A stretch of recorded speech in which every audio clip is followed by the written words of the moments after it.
नमस्कार मित्रांनो, आपल्या चॅनलवर तुमचं स्वागत आहे. आज आपण जाणून घेणार आहोत की शुगर कमी झाली म्हणजे काय, तिची लक्षणे कोणती, ती का होते आणि अशा वेळी लगेच काय करावे. मधुमेह असलेल्या व्यक्तींनी ही माहिती नक्की जाणून घ्यावी. शुगर कमी होणे म्हणजे काय? जेव्हा रक्तातील साखरेचे प्रमाण 70 mg/dl पेक्षा कमी होते, तेव्हा त्याला हायपोग्लायसेमिया म्हणतात. हे मधुमेहाच्या रुग्णांमध्ये जास्त दिसते, विशेषतः जे इन्सुलिन किंवा काही मधुमेहाच्या गोळ्या घेतात. शुगर कमी होण्याची कारणे: वेळेवर जेवण न करणे, औषध किंवा इन्सुलिन जास्त घेणे, जास्त व्यायाम करणे, उपाशी राहणे, मद्यपान केल्यावर जेवण न करणे.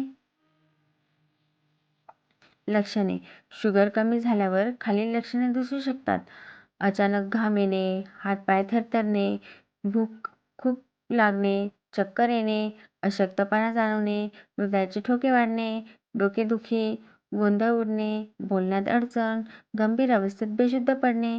प्रथम उपचार: जर रुग्ण शुद्धीवर असेल तर 3-4 चमचे साखर पाण्यात मिसळून द्या किंवा ग्लुकोज द्या किंवा फळांचा रस द्या.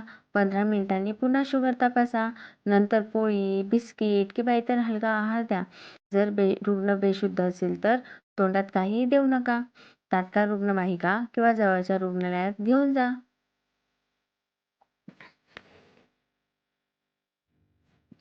शुगर कमी होऊ नये यासाठी वेळेवर जेवा, औषधे डॉक्टरांनी सांगितल्याप्रमाणेच घ्या, शुगर नियमित तपासा, बाहेर जाताना बिस्किट किंवा ग्लुकोज जवळ ठेवा, व्यायामापूर्वी गरज पडल्यास हलका आहार घ्या.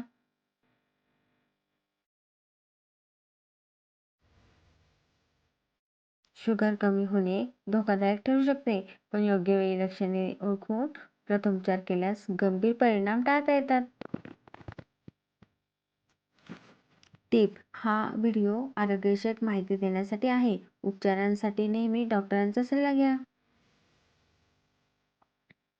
व्हिडिओ आवडला असेल तर चॅनलला लाईक करा, शेअर करा आणि आजचे आरोग्य टिप चॅनलला सबस्क्राईब करा. धन्यवाद.